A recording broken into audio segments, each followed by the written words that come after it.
La France, à la fin de la Première Guerre mondiale, ressemblait à un malade qui avait certes survécu à une maladie cruelle, mais dont l'organisme était affaibli et effrayé. En l'an 1918, sur les territoires de la Champagne, de Verdun et de la Somme, roulèrent des nuages de poussière provenant de villages détruits, et sur les cimetières s'entassèrent les croix. Sur 8 millions et demi de Français mobilisés, 6 millions et demi étaient morts, blessés ou portés disparus. La croissance naturelle de la nation avait ralenti, et les jeunes hommes manquaient dans les familles, les usines et les champs. Des généraux, comme Philippe Pétain et Ferdinand Foch, avertissaient alors que le conflit reviendrait bientôt, et que la France, qui comptait 40 millions d'habitants, devrait à nouveau affronter l'Allemagne avec plus de 70 millions. Le trauma de Verdun était personnel et collectif. Aucune famille n'avait été épargnée, et personne ne voulait répéter les horreurs de la guerre de tranchées. Les années d'après-guerre furent marquées maintenant par l'effondrement des bons désespoirs. La Société des Nations, qui devait garantir la sécurité collective, se révéla sans dents.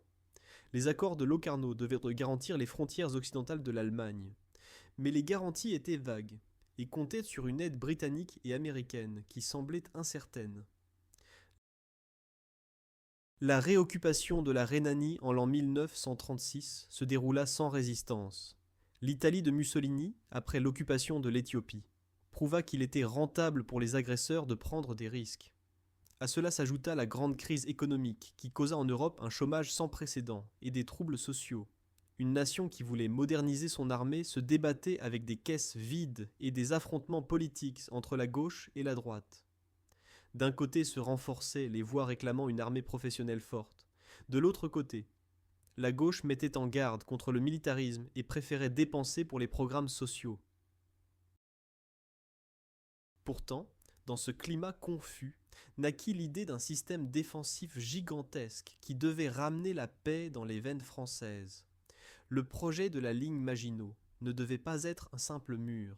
Il devait combiner des forteresses en béton, des tunnels souterrains, des voies ferrées et la technique la plus moderne pour tenir assez longtemps jusqu'à ce que la France mobilise ses réserves et que les Alliés viennent à l'aide.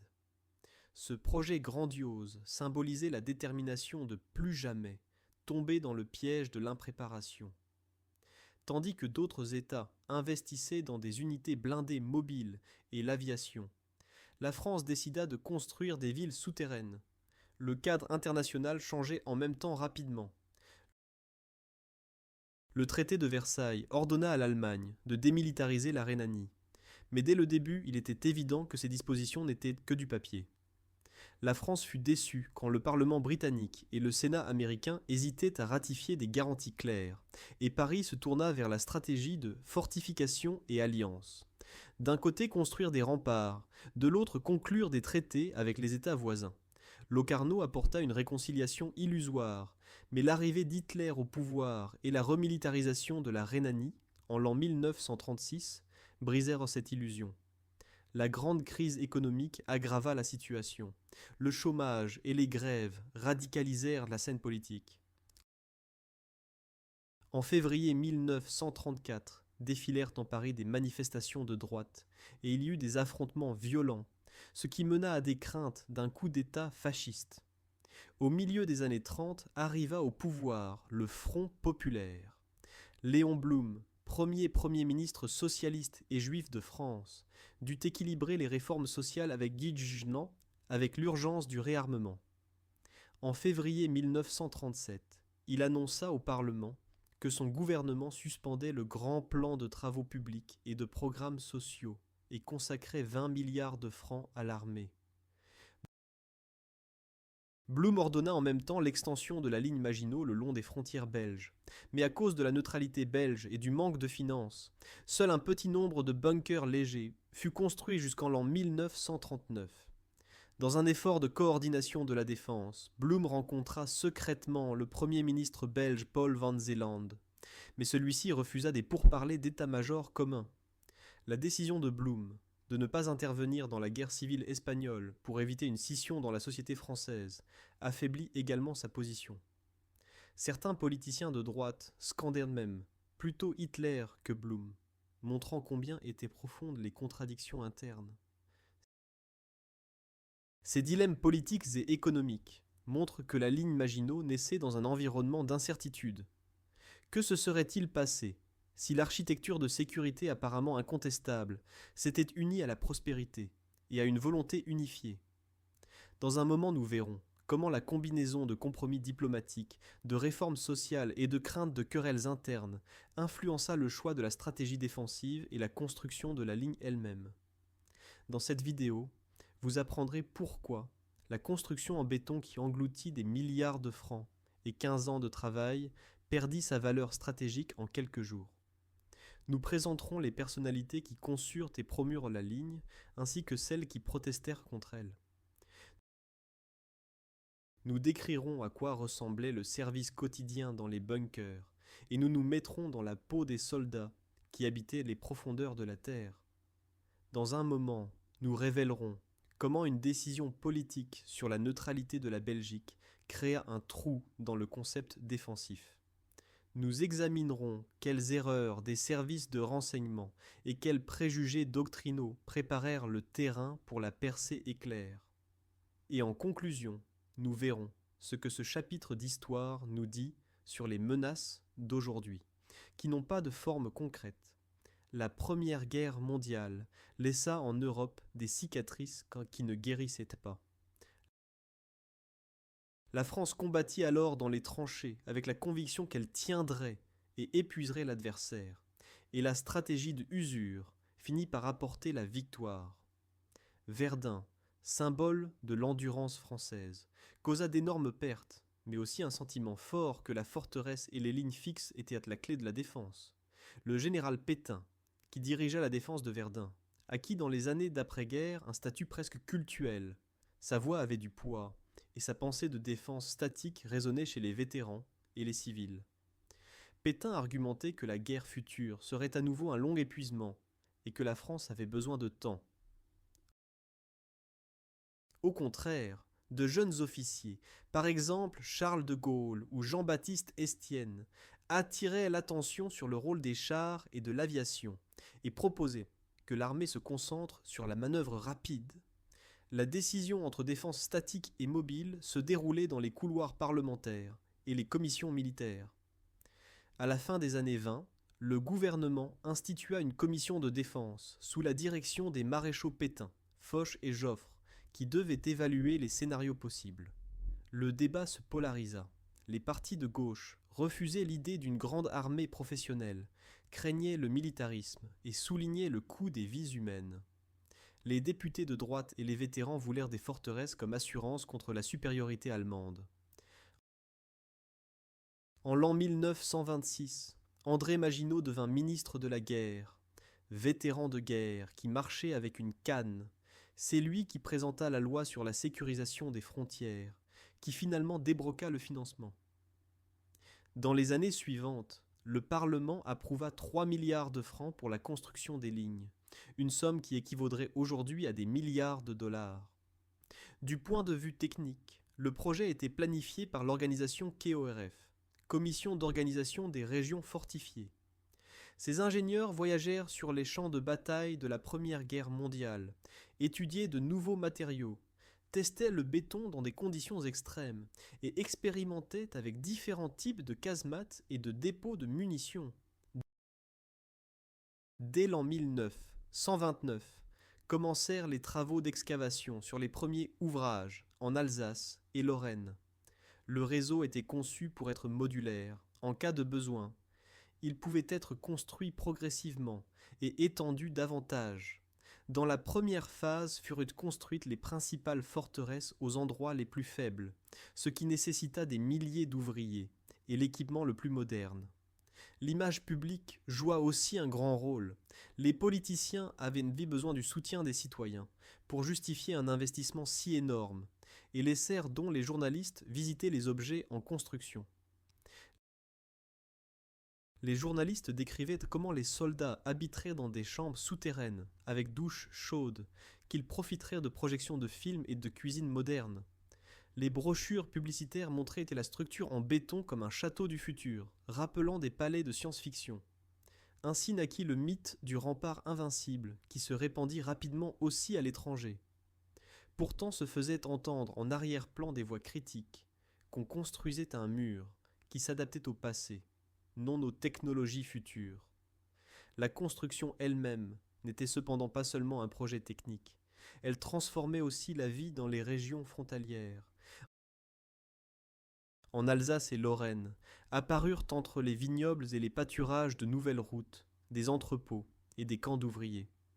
Les propriétaires de champs furent indemnisés par l'État ou forcés de déménager pour libérer la place aux casemates souterraines. Sur les chantiers travaillaient des dizaines de milliers de personnes, des mineurs français, des ouvriers saisonniers polonais et italiens, des ingénieurs et des ouvrières qui cuisinaient dans les cuisines de campagne. Les communes vécurent un boom économique. S'ouvrirent des cantines, se créèrent des embranchements ferroviaires et se construisirent des conduites d'eau. À côté de cela grandit aussi la critique qu'on investissait d'énormes sommes dans le béton, tandis que les écoles et hôpitaux se dégradaient. Ces impacts sociaux montrent que la ligne Maginot était plutôt un projet d'État qu'une simple construction militaire. Le changement de stratégie fut aussi imposé par la politique étrangère. Quand l'Italie de Mussolini, en l'an 1935, attaqua l'Abyssinie et parla de la mer Méditerranée, comme la nôtre, Paris craignit une attaque du sud-est. Il fut décidé de prolonger la ligne Maginot, aussi dans les Alpes. Là cependant, les ingénieurs durent faire face à des conditions totalement différentes. Pentes raides, glaciers et manque d'espace signifiaient que les forteresses étaient plus petites et cachées. Dans la vallée de la Maurienne furent construits des bunkers enfoncés dans la roche, d'où des canons de 75 mm pouvaient tirer à travers des tunnels sur les cols de montagne. Quand en juin 1940 l'Italie déclara la guerre à la France, les forteresses alpines de Valloire et Briançon repoussèrent la première attaque, et les unités italiennes n'avancèrent que de quelques kilomètres. Bien qu'on parle moins de la section alpine, elle fut un exemple d'adaptation du concept à l'environnement montagnard.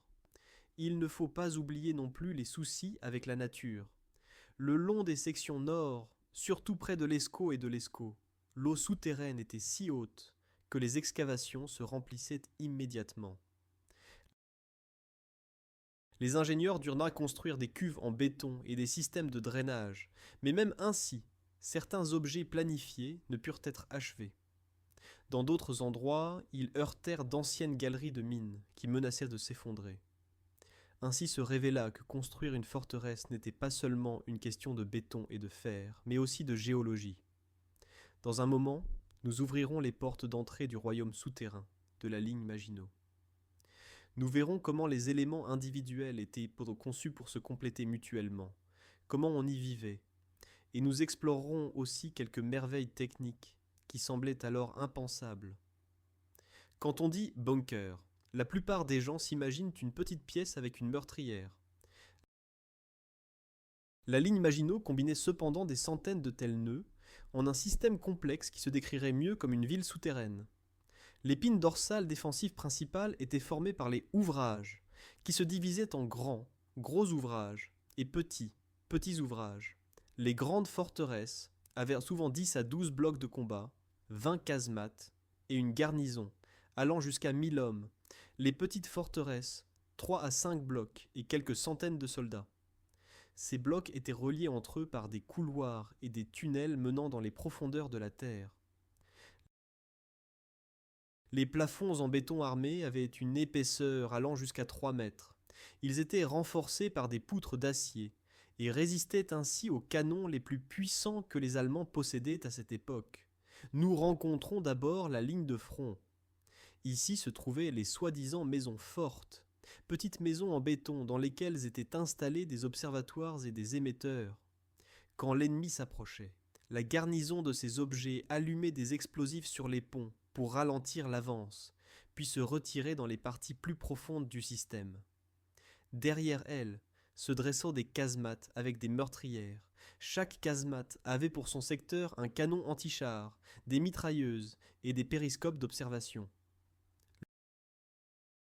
Leur disposition était telle qu'elles se chevauchaient mutuellement et créaient une zone de mort dans laquelle l'attaquant ne pouvait se cacher.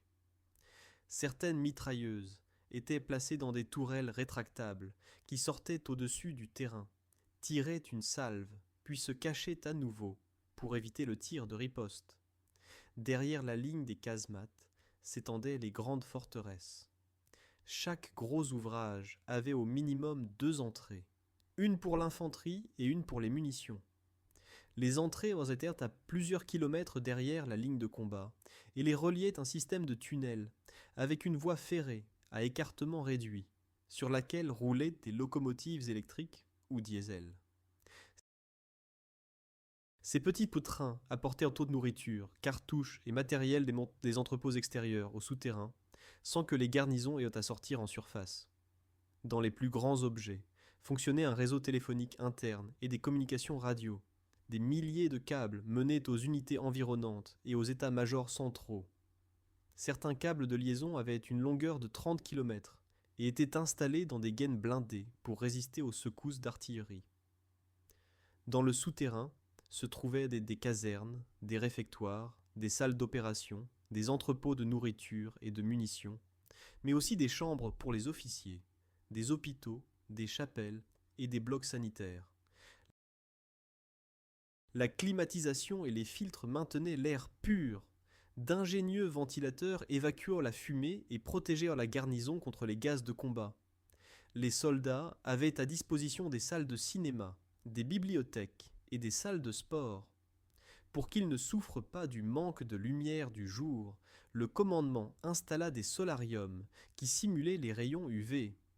Dans certaines forteresses, les murs étaient décorés de fresques, représentant le paysage environnant avec des villes, des collines et des points de repère. Ces peintures cartographiques devaient aider les soldats à déterminer les distances et à diriger le tir. L'armement était également impressionnant. Les forteresses et les Großquadern étaient équipées d'obusiers de 75 mm, de mortiers de 135 mm, de canons anti-chars de 37 mm et 47 mm, et de mitrailleuses de différents calibres. Certains blocs disposaient de tourelles rotatives avec une paire de canons qui pouvaient se déplacer rapidement d'un secteur à l'autre, des obstacles d'acier, les soi-disant dents de dragon, et des fossés anti-chars empêchèrent les véhicules dans l'attaque directe. Dans les vallées et les plaines se construisaient des barrages qu'il était possible de détruire en cas de nécessité et d'inonder ainsi l'avant-terrain. L'attaquant se serait trouvé dans la boue et sous le feu croisé. La vie des soldats à l'intérieur de la ligne Maginot était un mélange paradoxal de confort et d'isolement. Beaucoup de jeunes gens qui vinrent au service percevaient la forteresse en béton comme un refuge, chaleur, lumière électrique, nourriture et eau fraîche, à une époque où leurs parents avaient vécu des tranchées pleines de boue et de rats. Les garnisons effectuaient des exercices réguliers, regardaient des films et jouaient aux cartes. Un soldat du fort Hackenberg se plaignait dans son journal que le plus grand ennemi était l'ennui et l'humidité qui affectaient les voies respiratoires, et que seul l'entraînement et la salle de sport maintenaient la garnison en forme. En même temps apparaissait cependant aussi la fatigue. Le séjour sous terre signifiait que les soldats ne voyaient pas le soleil pendant des semaines entières, et les problèmes psychiques se manifestaient sous forme d'apathie et d'irritabilité. Néanmoins prévalait un sentiment de sécurité qui contribua plus tard à la croyance illusoire en l'invincibilité de cette flotte souterraine. Outre le confort de base, les soldats devaient faire face à des soucis banals mais inattendus. Les tunnels souterrains exigeaient un entretien ininterrompu. L'eau des collines environnantes pénétrait par les fissures, créait des flaques et menaçait de court-circuiter les lignes électriques. Les ingénieurs installèrent des pompes, des canaux d'évacuation et même des pièges à escargots, car l'humidité attirait les limaces et escargots qui rampaient sur les faisceaux de câbles et causaient des courts-circuits. Un des soldats se rappela plus tard comment il transportait des sacs de ciment le jour et chassait de visqueux intrus la nuit, combattant ainsi sur un front totalement différent de ce qu'il s'imaginait dans sa jeunesse. Les livraisons de matériel et de nourriture dépendirent d'un calendrier précisément établi. Le chemin de fer souterrain fonctionnait comme une artère. Chaque équipe avait un temps réservé, où elle pouvait sortir en surface et emporter les déchets ou prendre du pain frais et des légumes. Les cuisiniers dans les forteresses, sûrs, malgré des rations strictes, créaient des rituels culinaires. Ils cuisaient des baguettes de farine apportées de Lorraine, cultivaient des herbes dans des jardinières improvisées et créaient des recettes à partir des provisions qui circulaient entre les garnisons. Ces détails renforcèrent le moral autant que les concerts réguliers, quand les fanfares militaires jouaient des valses et des chansons populaires dans les salles de béton. Les soldats écrivaient en chez eux qu'ils avaient de meilleurs lits que leurs familles, et que, dans le bunker, il y a au moins la sécurité. À l'intérieur des casernes existaient aussi des différences entre officiers et hommes de troupe. Certains lieutenants avaient leur propre cabine, avec des meubles en bois et des portraits peints d'ancêtres, tandis que les caporaux dormaient dans des hangars par 20. Les visites du civil, familles et enfants, n'étaient autorisées que rarement, et se déroulaient généralement pendant les fêtes. Quand le maire du village proche apparaissait avec un panier de fromage, la garnison le prenait comme un lien précieux avec le monde extérieur. Ce contraste entre la chaleur domestique et la réalité de béton devint le symbole du détachement de l'armée de la société. Pourtant, même dans un système si sophistiqué, apparaissèrent des faiblesses. Certaines forteresses souffraient de problèmes de circulation d'air. Les filtres aspiraient la poussière et les lits de charbon s'encrassaient, ce qui menait à la propagation de moisissures. En hiver se formait de la condensation qui tombait en gouttes dans les salles des machines. Quand en l'an 1938 fut testée la résistance des plafonds, il se révéla que certains bétons contenaient des cavités et étaient sujets à la fissuration. Les ingénieurs s'efforçaient d'éliminer les défauts, mais le budget était limité. Ces détails montrent que même l'ouvrage défensif le plus moderne est le résultat d'un compromis entre l'idéal et la réalité. Quand nous émergerons à nouveau en surface, nous rencontrerons la question: pourquoi cette ligne était-elle forte seulement dans les régions sud et est et s'amincissait-elle vers la mer du Nord? Dans le chapitre suivant, nous nous plongerons dans l'enchevêtrement de négociations diplomatiques et de limitations financières qui laissèrent sur la carte une lacune fatale. Sur les cartes de l'Europe d'entre-deux-guerres, on voit que la ligne Maginot s'étendait de Bâle à Longwy, mais la continuation nord vers les Ardennes et les Flandres était beaucoup plus faible. Cette décision avait ses racines dans les subtilités diplomatiques et les calculs politiques. La France, après la Première Guerre mondiale, signa des traités d'alliance avec la Belgique, qui présupposaient que les deux armées coopéreraient lors de toute agression allemande. L'armée belge devait retenir l'attaquant sur la rivière Meuse et le canal Albert, tandis que la France et la Grande-Bretagne se déplaceraient sur le territoire belge et prendraient des positions défensives. L'idée de construire de lourdes fortifications directement sur la frontière belgo-française commune semblait alors politiquement impossible. Les Belges l'auraient considéré comme de la méfiance et auraient pu se retirer de l'alliance. C'est pourquoi la CERF et l'état-major général français décidèrent de ouvrir les portes aux Alliés. Ils construisirent seulement des bunkers légers et des positions de tir improvisées. Ils croyaient que l'avantage serait d'avoir un espace de manœuvre et qu'ils étaient capables de réagir à une attaque allemande sur le territoire belge. Ce compromis fragile s'effondra quand la Belgique, en l'an 1936, proclama la neutralité.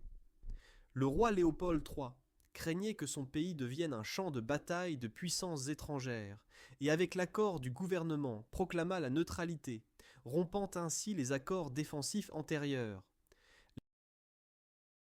Les politiciens et généraux français se trouvèrent ainsi face à un dilemme. Devaient-ils continuer à construire une nouvelle ligne de rempart au nord ou risquer un scandale diplomatique? Contre la construction parlaient aussi les difficultés techniques. Les vallées de l'Escaut et les polders près de la mer avaient une nappe phréatique élevée. Les excavations profondes étaient coûteuses et la construction compliquée. De plus, les complexes industriels dans la région de Lille et Dunkerque craignaient que les lourds duels d'artillerie détruisent leurs installations. En conséquence, la partie nord de la ligne Maginot ne fut formée que d'environ 40 casemates et de quelques centaines de bunkers légers. La charge financière prenait en plus des dimensions insoutenables. Quand le projet fut lancé, on estimait que les coûts ne dépasseraient pas 3 milliards de francs. Jusqu'en l'an 1939 cependant, les coûts furent presque doublés, car il fallait moderniser les objets plus anciens, remplacer le béton défectueux et compléter l'armement. Les politiciens qui défendaient les programmes sociaux et les réformes économiques poussaient pour des coupes budgétaires dans l'armée. Le gouvernement de Léon Blum, élu en l'an 1936 dans le cadre du Front populaire, dut équilibrer entre les investissements dans les allocations sociales et les dépenses d'armement. Finalement, certaines grandes forteresses planifiées furent annulées, et à leur place se construisirent seulement des objets en béton armé improvisés. Il faut souligner que beaucoup de technocrates de la CORF poussaient à l'idée que même les lacunes plus petites seraient protégées par des unités mobiles, qui se déploieraient selon les besoins. Le dilemme politique se manifesta aussi dans la personne de Léon Blum lui-même. Le Premier ministre, que les adversaires de droite haïssaient pour son origine juive et ses réformes sociales, dut au printemps 1937 annoncer qu'il suspendait le programme grandiose de travaux publics et d'allocations sociales et transférait 20 milliards de francs au réarmement. En même temps, il ordonna de construire l'extension nord de la ligne Maginot, le long des frontières belges, et initia des conversations secrètes avec le Premier ministre belge Paul Van Zeeland sur la planification commune. Mais Van Zeeland refusa ces pourparlers d'état-major. Le gouvernement de Blum fut ainsi forcé de construire des fortifications sur un territoire qui appartenait à la zone neutre, ce qui ralentissait les travaux et augmentait les coûts. Blum était de plus exposé à la pression des deux côtés. La droite organisait des manifestations violentes. Dans les rues apparaissaient des banderoles, plutôt Hitler que Blum, et des assaillants s'attaquaient à sa personne. La gauche, au contraire, exigeait la continuation des réformes sociales et refusait la militarisation. Blum s'efforçait d'éviter la guerre civile en maintenant la neutralité pendant la guerre civile espagnole. Sa décision de ne pas intervenir dans les combats en Catalogne et Madrid devait empêcher la division de la société française. Cela permit cependant en même temps que l'influence des régimes fascistes s'étende en Europe du Sud. En l'an 1937, son gouvernement approuva la loi sur la nationalisation de l'industrie d'armement. L'État prit le contrôle de la production de chars, canons et munitions pour accélérer la modernisation de l'armée. Malgré ces mesures, les retards ne purent être éliminés. Les entreprises publiques se débattaient avec la bureaucratie et les grèves, tandis que les firmes privées critiquaient le manque de commandes. Ces turbulences politiques contribuèrent au fait que la décision de laisser la frontière nord faiblement protégée devint une combinaison de compromis diplomatiques et de détresse financière. Le talon d'Achille naquit non seulement d'analyses militaires, mais aussi d'une coalition de partis parlementaires qui ne s'accordaient pas sur le sacrifice qu'ils étaient même des prêts à consentir. Vu rétrospectivement, c'est précisément la décision de laisser les Ardennes et les frontières belges moins protégées qui devint le talon d'Achille de tout le projet. L'Allemagne ne se laissa pas dissuader par la barrière de béton. Elle utilisa la réalité politique et trouva un chemin de contournement. Dans le chapitre suivant, nous verrons comment les compromis politiques et les reculs économiques se fondirent avec la pensée doctrinale qui créait la mentalité Maginot. Nous vous révélerons qu'il ne s'agissait pas seulement d'argent, mais aussi d'une façon de penser qui paralysait l'initiative. Dans les années 30, se développa dans l'armée française un système que les soldats appelaient bataille menée, bataille dirigée ou méthodique. Cette doctrine était basée sur les expériences de Verdun et de la Somme. La préparation d'artillerie et les procédures coordonnées devaient remplacer l'improvisation. La planification se faisait dans les moindres détails, ce qui nécessitait un contrôle central. Le résultat fut une façon de mener le combat qui exigeait une base arrière solide et une discipline stricte et qui mettait l'accent sur le soutien d'artillerie lourde. Cette approche s'était certes révélée efficace dans la guerre de tranchées, Mais dans un conflit mobile, elle se révéla rapidement comme un frein. Chaque avance devait être approuvée par les supérieurs. Les commandants de régiments et divisions ne devaient pas dépasser le cadre des ordres. Les services de renseignement contribuèrent aussi à la catastrophe. Les analystes français, en l'an 1940, croyaient que les Allemands attaqueraient aux mêmes endroits qu'en l'an 1914. L'attaque à travers les Ardennes était considérée comme aussi improbable qu'une attaque à travers la ligne Maginot ou la Suisse. Bien que l'aviation française eût enregistré un mouvement accru de divisions allemandes au Luxembourg, ce signal fut ignoré. Les exercices allemands dans les forêts rhénanes furent considérés par les Français comme une opération de diversion. Le chef d'état-major, Maurice Gamelin, envoyait de plus la plupart des unités mobiles pour la frontière belge, pour satisfaire les Alliés qui insistaient sur la défense des Pays-Bas et de la Belgique. Le commandement vertical était si strict que les commandants locaux n'avaient pas d'espace pour réagir. Quand les chars allemands franchirent la rivière Meuse, les officiers français sur place ne pouvaient sans ordre entamer une contre-attaque, bien qu'ils eussent à disposition chars et artillerie. En quelques heures, l'espace de manœuvre fut épuisé, et les unités françaises reculaient selon les instructions des états-majors généraux, qui ne correspondaient pas à la réalité sur le front. À cela s'ajouta le facteur psychologique. La propagande et la presse expliquaient aux gens que la ligne Maginot était invincible, et que les Allemands se heurteraient au béton. Se construisit ainsi une fausse confiance en soi qui émoussa la vigilance. De l'autre côté du Rhin, naissait une approche différente. L'armée allemande développait le concept d'Auftragstaktik, ou direction selon la mission assignée. Les commandants recevaient un objectif et laissaient les moyens à leur propre initiative. Grâce aux postes radio et aux cartes mobiles, les commandants pouvaient réagir à la situation et connecter infanterie, chars et aviation en un ensemble dynamique. En pratique, cela signifiait que les divisions de chars allemandes étaient capables d'improviser et de changer la direction d'attaque, sans attendre un ordre central. Le général von Klug nota plus tard que la mission était donnée en quelques phrases, et chaque officier savait ce qu'il devait faire. Ce style de commandement contrastait avec l'habitude française de donner des instructions précises pour chaque unité.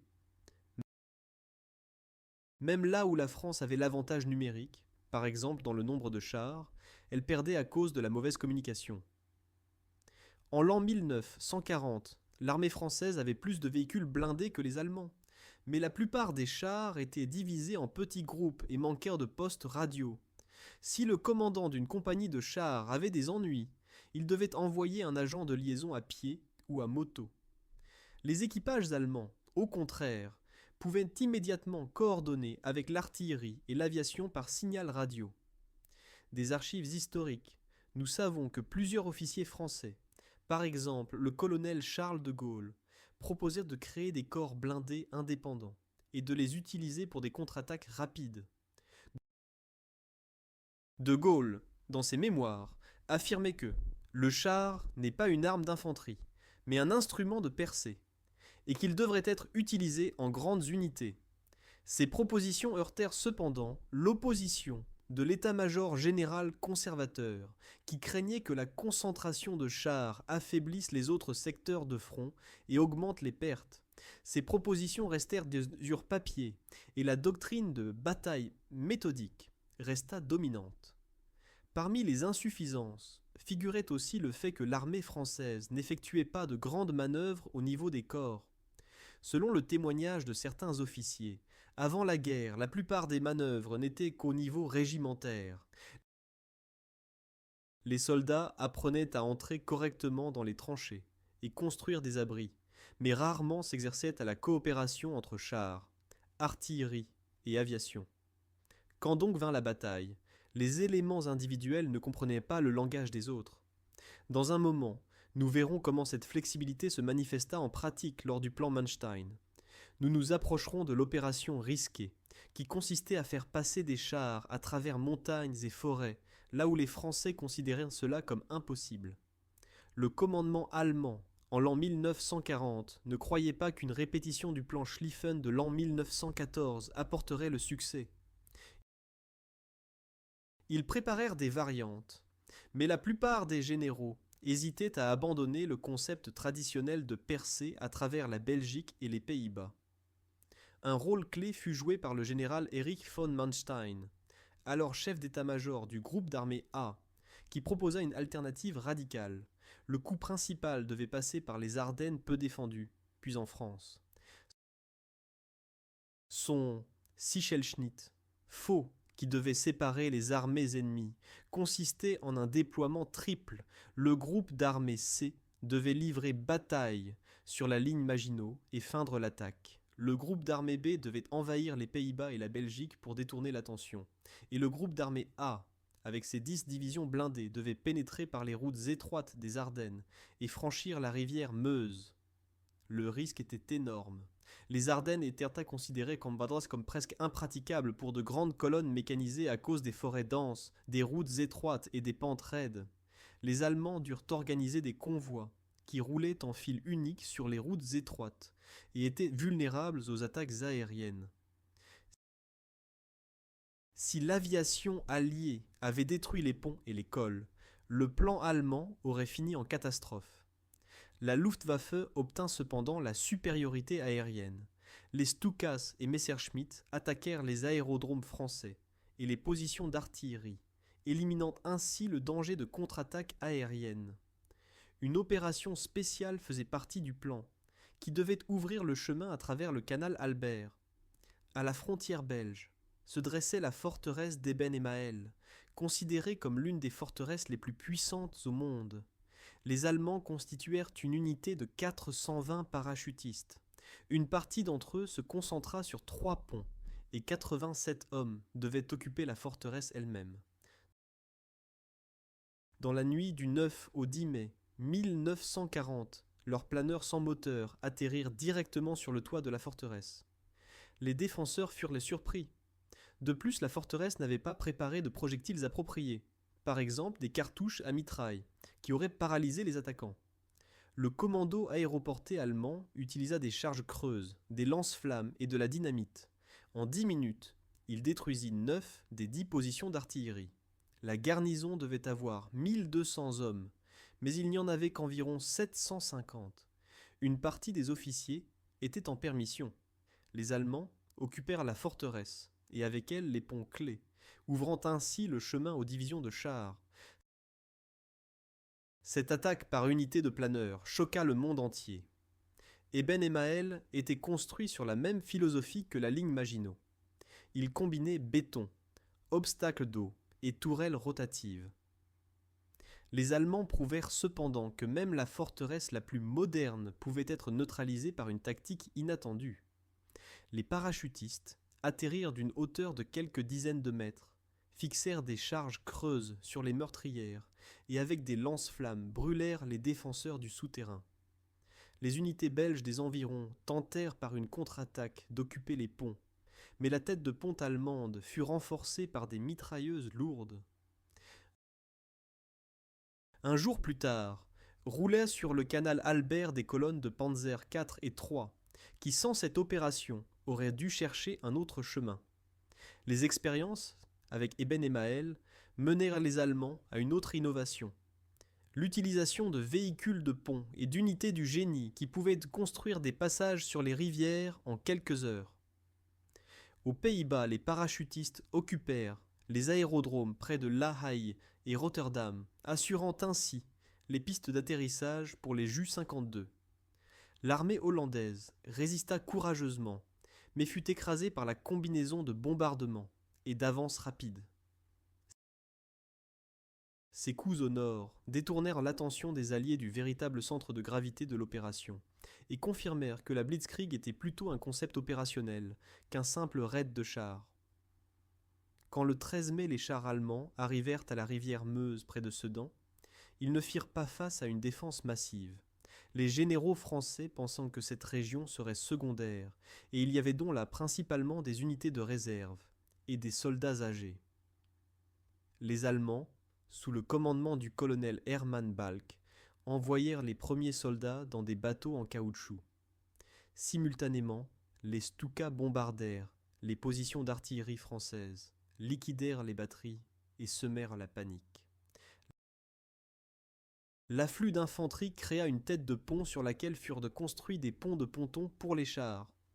Le commandement français ne fut pas capable de réagir rapidement, car les communications entre divisions et état-major général étaient interrompues. De plus, les commandants locaux n'avaient pas mandat d'entamer une contre-attaque immédiate. Les colonnes allemandes franchirent ainsi la rivière et se dirigèrent vers l'Atlantique. Peu après avoir franchi la Meuse, les troupes allemandes se trouvèrent entre Paris et la Manche. Le 19 mai, elles atteignirent la ville d'Abbeville et coupèrent le corps expéditionnaire britannique et les armées françaises en Belgique. Le Premier ministre français, Paul Reynaud, lors d'un appel téléphonique avec Winston Churchill, déclara désespérément « Nous sommes battus, nous avons perdu la guerre », choquant ainsi l'allié britannique. Les Allemands risquaient de perdre le contact avec leur commandement, car les communications radio étaient surchargées et les colonnes se déplaçaient rapidement. Cela mena cependant à un encerclement parfaitement exécuté. À la fin mai, les unités britanniques et françaises se retirèrent à Dunkerque. Dans le chapitre suivant, vous apprendrez ce qui se passait de l'autre côté du front, dans les camps français et britanniques, pendant la soi-disant drôle de guerre. Nous comprendrons pourquoi l'armée fut prise au dépourvu, et ce qui contribua à l'effondrement du moral. Après le déclenchement de la guerre en septembre 1939, l'armée française et britannique se déplacèrent vers la frontière allemande et prirent position derrière la ligne Maginot. Les médias parlaient alors de « drôle de guerre ». En anglais s'imposa le terme « phony war », fausse guerre. Jusqu'au printemps 1940, il ne se passait presque rien sur le front occidental. Le général Gamelin refusait d'entreprendre une offensive, même quand l'Allemagne, en septembre 1939, attaqua la Pologne. Le commandement français craignait le prix sanglant et préférait attendre qu'Hitler fasse le premier pas. En octobre 1939, les unités françaises effectuèrent la soi-disant offensive de la Sarre. Plusieurs divisions franchirent les frontières, occupèrent quelques villages abandonnés et se retirèrent quand les Allemands créaient la défense. Cette réticence à renforcer le succès démoralisa les soldats. De la propagande, on passa vite à l'ennui. Les soldats des armées alliées sur le front passaient le temps à sculpter des statuettes, écrire des lettres et boire. La presse parlait de guerre assise et les satiristes se moquaient des généraux qui passaient plus de temps aux réceptions qu'aux inspections du front. À Noël 1939, il y eut même des saluts amicaux entre Allemands et Français. Dans certains secteurs, les soldats s'envoyaient cigarettes et journaux, tandis que les avions de propagande lâchèrent des tracts incitant à la révolte. Pendant une nuit, les garnisons jouèrent même au football à travers la rivière. Ces contacts furent cependant une exception. La plupart du temps, les armées alliées sur le front stagnaient et n'effectuaient aucune reconnaissance, ne sachant donc pas ce que préparaient les Allemands. Une des conséquences de cette inaction fut l'érosion de la discipline. Plusieurs témoignages du front décrivent que les officiers, pendant leur temps libre, visitaient les cafés et ordonnaient aux subordonnés de se présenter discrètement seulement tard dans la soirée. L'alcool devint une évasion. Certains soldats fabriquaient leur propre alcool de pommes de terre et sucre et le partageaient lors de soirées de cartes. La propagande envoyait dans les tranchées des affiches avec des appels à la vigilance, mais beaucoup n'y croyaient plus. De plus, l'hiver 1939-40 fut rigoureux, et les soldats restaient dans des bunkers où s'accumulait l'humidité et proliférait la moisissure. D'autant plus absurde semblait-il quand arrivaient au Ian des avions allemands qui, au lieu de bombes, lâchèrent des tracts appelant à la compréhension mutuelle. À la pression psychologique s'ajoutaient aussi les événements dans d'autres parties de l'Europe. À l'automne 1939 éclata la guerre d'hiver soviéto-finlandaise, dans laquelle la petite armée finlandaise résista courageusement à l'armée rouge.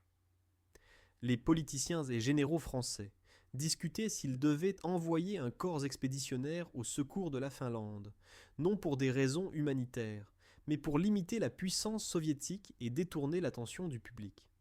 Finalement, le débarquement planifié à Narvik et Petsamo se limita à de petits détachements qui s'engagèrent dans les combats en Norvège. Pour les simples soldats, c'était une preuve supplémentaire de stratégie chaotique. Tantôt, on parle d'invasion de l'Allemagne, tantôt d'expédition au nord, et finalement, il ne se passe rien. Un autre drame fut la campagne de Norvège. En avril 1940, les corps expéditionnaires britanniques et français débarquèrent à Narvik et Namsos pour arrêter l'occupation allemande des ports norvégiens et détruire le minerai de fer qui se dirigeait de Suède vers l'Allemagne. L'opération fut cependant mal préparée. Les unités débarquèrent sans artillerie lourde et furent dispersées le long de la côte. Les unités de montagne allemandes et les Fallschirmjäger contrôlèrent les points stratégiques, et la Luftwaffe coula plusieurs navires de transport. 3 semaines plus tard, les Alliés se retirèrent avec de lourdes pertes, et cet échec affaiblit la confiance dans l'état-major général. Les informations sur l'évacuation de Norvège se répandirent dans les tranchées, comme un avertissement. Si le haut commandement ne sait pas se décider en Norvège, comment s'en sortira-t-il avec une invasion allemande sur son propre territoire ? L'ennui dans la guerre de tranchées alternait avec des paniques occasionnelles, quand se répandait une fausse nouvelle de percée allemande. Entre mars et avril 1940 se joignirent à l'armée française des soldats du corps expéditionnaire britannique, mais la coopération n'était pas idéale. La barrière linguistique, les différences d'équipement et la réticence à partager les réseaux logistiques créaient des frictions. Le chef d'état-major adjoint Alan Brooke nota dans son journal que « les alliés français sont polis, mais organisent tout si lentement qu'aucune offensive ne se lance jamais ». Ce sentiment de stagnation laissa des traces profondes dans le moral et expliqua pourquoi le 10 mai 1940 le déclenchement de l'offensive allemande eut l'effet d'un choc.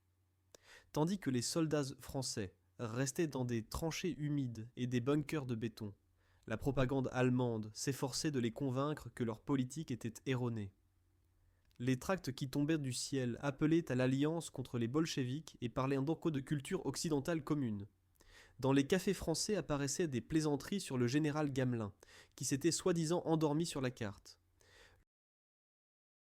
Le moral baissait. Certains soldats noyaient leur peur dans l'alcool. Cette apathie était d'autant plus dangereuse que les généraux se confortaient dans leur mentalité Maginot, la croyance que le béton et le temps travaillaient pour eux. Dans les mois de printemps, la situation commença à devenir nerveuse. L'invasion allemande du Danemark et de la Norvège en avril 1940 montra que l'armée d'Hitler savait frapper de façon inattendue.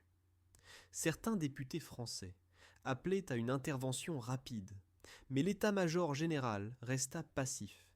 Quand le 10 mai 1940, les bombardiers allemands inondèrent le ciel belge et néerlandais et que les unités parachutistes se posèrent sur les ponts clés, le sommeil prit fin. La France fit soudain face à une attaque qui se déroulait sur 2 fronts distincts, au nord comme répétition du plan Schlieffen, et au centre comme coup inattendu, dont vous apprendrez plus en détail dans le chapitre suivant. Un des moments les plus critiques de toute la campagne fut la bataille de Sedan. Le commandement français considérait ce secteur comme secondaire. Il y plaça des divisions plus faibles, dont beaucoup étaient formées de réservistes et de soldats, qui furent réactivés après la mobilisation. Pendant ce temps, les chars allemands et l'infanterie motorisée s'approchaient de la rivière Meuse, tandis que la Luftwaffe se préparait à nettoyer le chemin. Le 13 mai 1940, avant l'aube, 1600 avions commencèrent le bombardement des positions d'artillerie françaises et des communications. Ce fut une des concentrations les plus denses de Stukas en un lieu pendant toute la guerre. Presque 150 bombardiers, Ju-87 et une multitude de Dornier et Heinkel s'abattirent sur les batteries françaises, détruisirent les munitions, déchirèrent les câbles téléphoniques et coupèrent l'arrière. Les soldats au sol furent désorientés car leur seul moyen de communication, les lignes téléphoniques fixes, fut interrompu. Tandis que les explosions ébranlaient la rive de la Meuse, les premiers détachements de reconnaissance allemands traversèrent la rivière dans des bateaux en caoutchouc. Peu après les suivirent des unités du génie qui construisirent des ponts de ponton. Le colonel Hermann Balck se rendit célèbre en commandant personnellement l'attaque et en traversant la rivière à la tête de ses hommes. Quand un officier d'artillerie français ordonna le tir sur la tête de pont, il découvrit que la plupart de ses canons étaient détruits. Plusieurs chars français de type char B-1 et Somua S-35 tentèrent une contre-attaque, mais manquèrent de coordination et de renforts. De plus, sans poste radio, ils n'étaient pas capables de coopérer. Les Panzer IV et III allemands avaient certes un blindage plus mince, mais leurs équipages pouvaient appeler le commandement et réagir au changement de situation. Au nord de Sedan, la situation ne se développait pas mieux.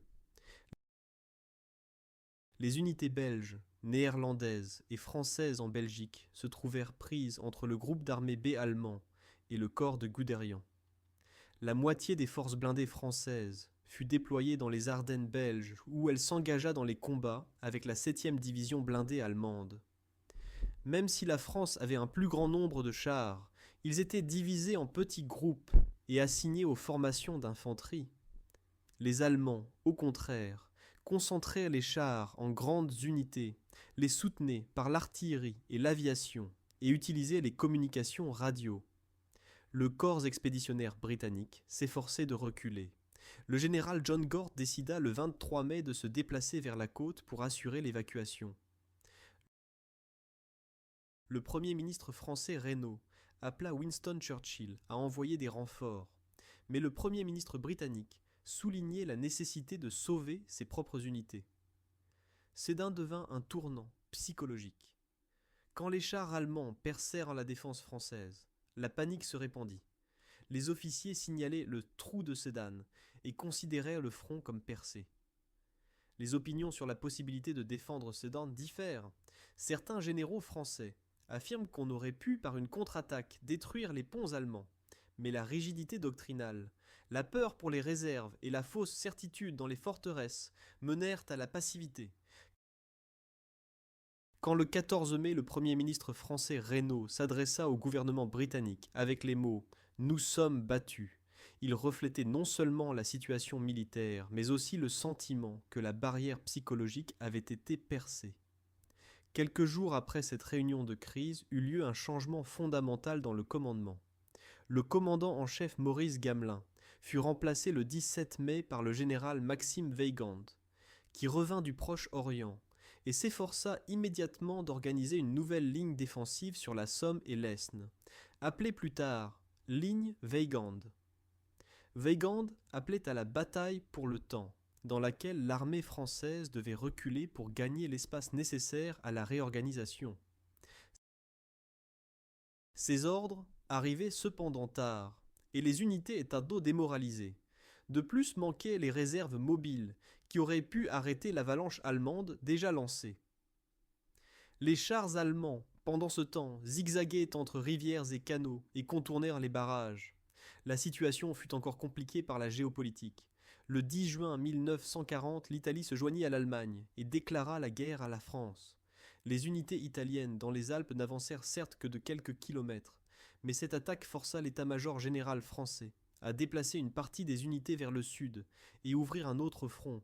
Les différentes armées s'isolèrent mutuellement. Le haut commandement déménagea à Bordeaux et préparait l'évacuation. En France arrivaient pendant ce temps des ministres britanniques pour négocier une défense commune. Mais avec l'avance de l'armée allemande apparut la question: la Grande-Bretagne doit-elle continuer la guerre continentale ou sauver ses unités? Ces dilemmes débouchèrent sur la célèbre opération Dynamo, c'est-à-dire l'évacuation de Dunkerque, et sur la décision de continuer le combat plutôt sur mer et dans les airs. Dans les jours suivants, les colonnes allemandes continuèrent sans résistance majeure. À l'intérieur de la France, la panique se répandait. La population civile commença à fuir Paris, qui fut déclarée ville ouverte le 14 juin. Les unités restantes de la ligne Maginot tiraient sur les positions allemandes mais étaient coupées. Dans notre chapitre suivant, nous retournerons aux petites forteresses pour montrer comment l'héroïsme des garnisons contrastait avec l'effondrement du front. La ligne Maginot ne fut pas percée par une attaque frontale. Elle fut contournée. Pourtant, sur ces remparts se déroulèrent des histoires tragiques et héroïques. À l'extrémité la plus occidentale de la ligne se dressait la petite forteresse de La Ferté, avec une garnison de 104 hommes qui étaient en grande partie des recrues. Quand la 71e division d'infanterie allemande attaqua le 17 mai, les sapeurs allemands utilisèrent des canons de 88 mm et des mortiers pour détruire les tourelles. En 3 jours, ils réussirent à mettre hors service les blocs clés. Puis ils grimpèrent sur le toit, percèrent une ouverture et jetèrent à l'intérieur des charges fumigènes. La garnison de La Ferté s'asphyxia. Les derniers mots des défenseurs furent captés sur la ligne téléphonique. Il n'y a plus d'espoir pour nous. Mais nous avons tenu jusqu'au bout. Les plus grandes forteresses tinrent plus longtemps. Fermont, une des plus grandes forteresses du secteur de Metz, avait une garnison de 19 officiers et 553 hommes. Quand elle fut coupée le 23 juin, les unités allemandes s'efforcèrent de pénétrer dans l'entrée arrière.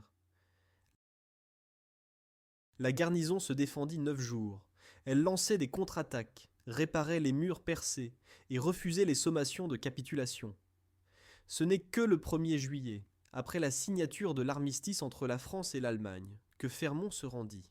Le même sort frappa Simserov, où 28 officiers et 792 hommes sous la direction de Raoul Bonlaron tinrent jusqu'à l'ordre que la France capitulait. La plus grande forteresse Hackenberg fut occupée par la 95e division d'infanterie allemande. Il lui fallut 4 jours pour percer la défense extérieure. Quand les Allemands offrirent la capitulation, le commandant Jules Pelletier la refusa et continua le combat jusqu'à ce qu'arrive l'ordre direct de Weygand. Cette résistance montre que les forteresses comme telles n'étaient pas faibles. Au contraire, dans les années 1944 à 1945, certaines d'entre elles furent utilisées par les unités américaines pendant l'offensive allemande Nordwind. En janvier 1945, les détachements américains se cachèrent dans les bunkers lors de la défense de l'Alsace et repoussèrent avec succès les attaques de la Wehrmacht. Les histoires de La Ferté, Fermont, Simserhof et Hackenberg montrent que dans les galeries de béton se cachèrent des destins humains qui jusqu'au dernier moment crurent qu'ils combattaient pour la France. Bien que ces forteresses fussent encerclées et que leurs garnisons se soient finalement rendues, leur résistance retarda l'avance allemande en Alsace et laissa un témoignage de courage qui n'est pas assez connu. Après la fin de la guerre, la ligne Maginot devint le symbole de la myopie stratégique. Journalistes, politiciens et historiens rivalisèrent dans les comparaisons ironiques. Les Français s'étaient soi-disant enfermés dans leur coffre-fort de béton, tandis que les Allemands ouvrirent simplement la porte à côté. Mais la discussion sur l'échec de la ligne est plus compliquée. Certains analystes militaires soulignent que la ligne remplit sa mission originale. Elle força les Allemands au contournement et donna à la France 5 à 6 semaines, pendant lesquelles elle put mobiliser les réserves. D'autres argumentent que les forteresses auraient été plus efficaces si elles avaient été complétées par une armée flexible et une aviation moderne. La réalité est que l'énorme budget pour la construction consomma des ressources qui auraient pu être investies dans le développement de chars, d'avions et d'équipements radio. Les critiques soulignent aussi l'impact psychologique. La mentalité Maginot maintint le public dans le calme, mais supprima l'envie d'innover et de réagir activement. La propagande promettait que les Allemands se heurteraient au mur à l'épreuve des balles, et cette croyance fut reprise par certains généraux. L'historien Ian Osby décrivit la construction comme une « foolish misdirection », direction erronée, qui attira les ressources au mauvais endroit et laissa la frontière belge de 400 km presque sans protection. D'autre part, les défenseurs des forteresses rappellent qu'en l'an 1940, la stratégie était conditionnée par les limites politiques et économiques. L'armée française était divisée entre généraux âgés qui craignirent de prendre des risques et jeunes officiers qui croyaient en la guerre mobile. La polarisation politique entre gauche et droite paralysait les décisions. L'investissement dans le béton semblait plus sûr que de risquer des moyens financiers sur des expériences.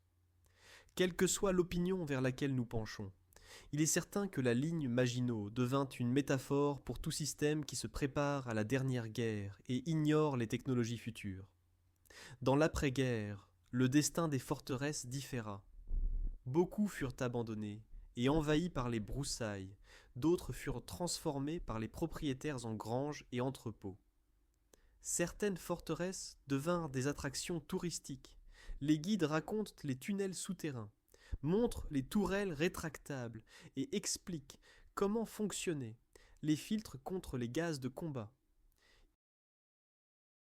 Il existe aussi des cas où les forteresses servent comme cave à vin ou fermes pour la culture de champignons. Aujourd'hui, la ligne Maginot représente donc non seulement un monument militaire, mais aussi une valeur culturelle et économique. La ligne Maginot ne fut pas le seul projet de fortification gigantesque de la première moitié du XXe siècle. Beaucoup d'États, qu'ils fussent inspirés par l'exemple français ou par leur propre peur de la guerre, construisirent leurs propres lignes, imprenables. Ces systèmes sont fascinants, non seulement par leur architecture, mais aussi par la façon dont s'y reflétaient les priorités stratégiques et les considérations politiques des différents pays. Les quelques exemples suivants nous permettront de situer la ligne Maginot dans un contexte plus large. Du côté allemand du Rhin naquit le soi-disant mur de l'Ouest, que les Alliés surnommaient ligne Siegfried. C'était une bande de plusieurs kilomètres de large où se tapissaient dans les forêts et champs 3000 maisonnettes de béton qui servaient de postes de mitrailleuses et d'artillerie. Son but n'était pas d'arrêter une invasion, mais de retenir l'ennemi pour que les réserves mobiles puissent se déplacer vers le front.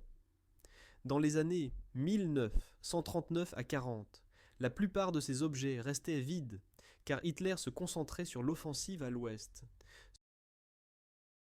Ce n'est qu'en septembre 1944, quand les armées alliées se frayèrent un chemin vers le Rhin, que le mur de l'Ouest testa sa résistance. Les Américains et Britanniques découvrirent que sans armes de siège et unité du génie, ces petits bunkers ne pouvaient retenir l'avance que quelques jours. La défense allemande comptait à nouveau sur la contre-attaque des divisions de chars. La ligne Siegfried était unique aussi par ses obstacles avancés. Devant les bunkers s'étendaient de longues rangées de dents de dragon, cônes de béton d'une hauteur allant jusqu'à 2 mètres, qui devaient arrêter les chars. Entre eux étaient tendus des câbles d'acier et des champs de mines. Une série de ces constructions datait de l'époque de la crise économique et fournit du travail à des milliers d'Allemands au chômage. Quand en l'an 1944, les unités américaines de la 28e division d'infanterie tentèrent de pénétrer à travers la forêt de Hürtgen, elles découvrirent qu'outre les obstacles techniques, le plus grand défi était le terrain. La forêt dense limitait l'usage des chars, de sorte que le combat se transforme en bataille d'artillerie statique. Finalement, les Alliés décidèrent de franchir le Rhin, par contournement, à Remagen, et laissèrent les restes de la ligne Siegfried derrière eux. Cet épisode montre que même les forteresses, qui apparemment n'intéressent personne, peuvent regagner de l'importance si la situation opérationnelle change. Au nord, la Finlande construisit la célèbre ligne Mannerheim. Elle était formée de bunkers de béton, de positions de tir taillées dans les rochers de granit et d'un réseau d'obstacles anti-chars placés dans les forêts et marécages de l'isthme de Carélie. Dans la guerre d'hiver, 1939 à 40, l'armée finlandaise, avec seulement quelques divisions, réussit sur cette ligne à résister à l'armée rouge plusieurs fois supérieure. Les chars soviétiques s'enlisaient dans la neige profonde et les patrouilles finlandaises, armées de skis et de cocktails Molotov, détruisirent des centaines de machines. Finalement, cependant, la pression soviétique et la supériorité en artillerie forcèrent les Finlandais à reculer. La ligne se révéla comme un mécanisme de retard, non comme un rempart imprenable. La ligne Mannerheim tirait sa force plutôt de la nature que du béton. Les parties les plus résistantes étaient formées de rochers, reliés par acier et bois, dont les garnisons finlandaises créèrent les soi-disant forteresses de rocade. Les soldats utilisèrent des filets de camouflage pour cacher l'artillerie de campagne entre les arbres et utilisaient les marais gelés comme pièges pour les chars soviétiques. Le temps hivernal jouait pour les Finlandais, car les moteurs soviétiques gelaient et les traces des chars étaient visibles de kilomètres. D'autre part, les Finlandais souffraient du manque de munitions et devaient recycler les douilles. Quand l'armistice fut signé au printemps 1940, beaucoup de Soviétiques furent surpris qu'une ligne si modeste ait retenu l'offensive pendant plusieurs mois. Il se révéla à nouveau que terrain et tactique peuvent remplacer les murs de béton. Un autre exemple fut le mur de Staline, soviétique, bande de fortifications construite depuis la fin des années 20 le long des frontières occidentales de l'URSS. Bunkers, tours et batteries d'artillerie étaient éparpillés de la Baltique à la mer Noire. L'ironie du sort fut qu'après l'annexion de la Pologne orientale en l'an 1939, cette ligne se trouva loin à l'intérieur, et après l'attaque allemande en juin 1941, n'avait plus d'importance stratégique. Un sort également triste frappa les fortifications frontalières tchécoslovaques, parfois appelées petites lignes Maginot. La Tchécoslovaquie construisit une série de blockhaus modernes et de forts d'artillerie pour défendre les Sudètes. Mais l'accord de Munich, en l'an 1938, les força à abandonner les objets, sans tirer un seul coup. En Europe du Sud-Est, la Grèce se lança dans la construction de la ligne Métaxas, nommée d'après le général Ioannis Métaxas. Les forteresses, sur la frontière nord avec la Bulgarie, devaient arrêter une éventuelle attaque. Elles furent construites selon le modèle français et avaient des tourelles rétractables, des fossés anti-chars et des centrales électriques souterraines. Quand en avril 1941, l'Allemagne attaqua la Yougoslavie et la Grèce, la ligne Métaxas tint plusieurs jours de tirs intensifs. Les unités allemandes la contournèrent finalement par le territoire yougoslave et détruisirent la défense par l'arrière. L'Italie, pendant ce temps, renforça ses forteresses de montagne dans les Alpes pour protéger la frontière avec la France. Mais en l'an 1940, il se révéla qu'elles étaient peu utilisables. L'attaque sur la France vint tard, et les Alpes elles-mêmes fournissaient une protection suffisante. Sur la rivière, Albert Belge naquit une chaîne de forts et ponts qui devaient retenir l'invasion de l'Est. Outre Eben-Emael, il y avait là plusieurs forteresses plus petites et des barrages dont la destruction devait créer des inondations. Toutes ces mesures échouèrent cependant, quand les planeurs allemands atterrirent directement sur les toits et l'équipage se trouva dans une situation que personne n'avait imaginée.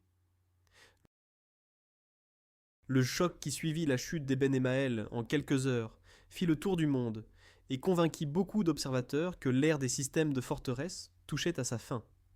Finalement, il y a le mur de l'Atlantique, vaste système de bunkers, mines et canons côtiers que l'Allemagne construisait le long de la côte ouest européenne de la Norvège au golfe de Gascogne.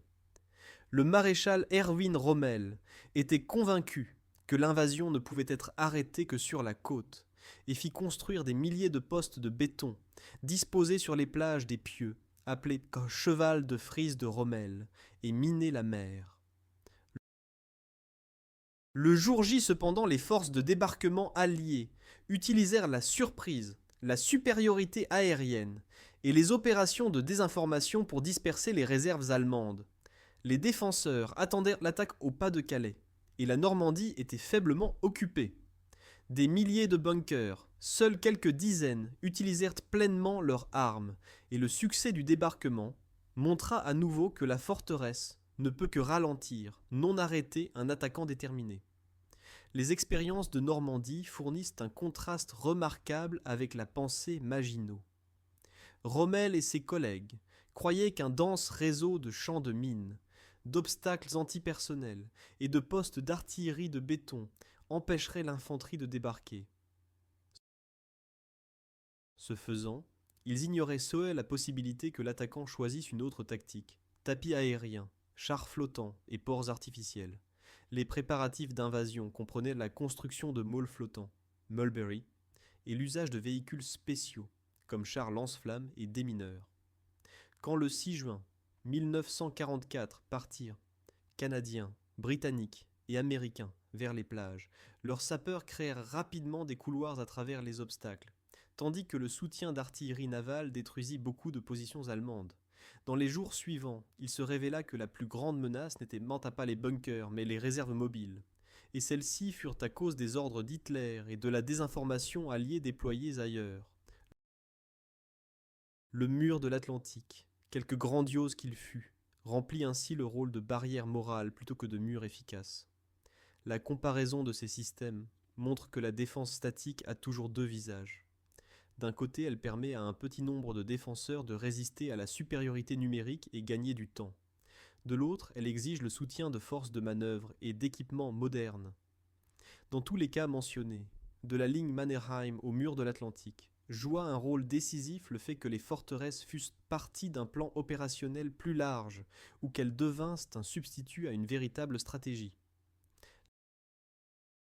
La ligne Maginot apparaît ainsi comme partie d'un phénomène international, dans lequel technologie, politique et mentalité déterminaient si le béton serait un allié fiable, ou seulement une métaphore pour la peur du mouvement. Dans un moment, nous passerons à la portée conclusive dans laquelle nous relierons les leçons des systèmes de forteresses du passé avec les défis du monde contemporain. L'histoire de la ligne Maginot nous force à réfléchir sur la façon de réagir aux menaces contemporaines. Nous parlons de sécurité cybernétique, d'hybride, de crise pandémique. Et même maintenant existe la tentation de construire un mur. Sur la base de l'expérience historique, nous voyons cependant que la forteresse seule ne suffit pas. Nous devons investir dans les innovations, dans la capacité de s'adapter et dans la coordination entre différentes composantes. Dans cette vidéo, vous apprendrez que la dureté du béton n'est utile que si elle est complétée par la souplesse de la pensée. Quand le 22 juin 1940, dans le wagon de Compiègne, la France signa l'armistice, la ligne Maginot était encore en grande partie intacte. Les forteresses à qui attendaient d'autres ordres. Certaines d'entre elles devinrent plus tard des entrepôts, d'autres des musées, et certaines des cimetières. Le béton qui devait fournir la sécurité se transforma en témoin silencieux d'un échec stratégique, mais aussi en monument de compétences techniques. La leçon de l'histoire de la ligne Maginot n'est pas seulement un avertissement, mais aussi inspirante. Elle montre combien il est facile de succomber à l'illusion d'invincibilité, et combien est importante la combinaison de solidité et de capacité de réagir rapidement aux nouveaux défis. Dans cette vidéo, vous apprendrez qu'on ne peut compter seulement sur une forme de défense. Aujourd'hui, à l'époque des réseaux numériques, des menaces pandémiques et des conflits hybrides, il faut chercher l'équilibre entre solidité, par exemple des sécurisations robustes, et manœuvres, capacité de changer de stratégie et d'apprendre. La culture de mentalité Maginot nous rappelle que chaque fois que nous échangeons la créativité contre le confort, nous risquons un sort semblable. Dans le monde moderne, les lignes Maginot apparaissent sous une autre forme. Entreprises et États construisent des pare-feux numériques, bâtissent des réserves sanitaires et introduisent des restrictions de voyage pour se défendre contre les cyberattaques, virus ou terrorisme. Comme dans les années 30, il y a là la tentation de croire qu'une seule mesure peut éliminer tous les risques. L'histoire montre cependant que les structures rigides, sans capacité de réagir aux situations inattendues, peuvent facilement devenir des pièges. La recherche, l'éducation et la coopération internationale représentent l'équivalent moderne des réserves mobiles, qui peuvent intervenir là où la forteresse ne suffit pas.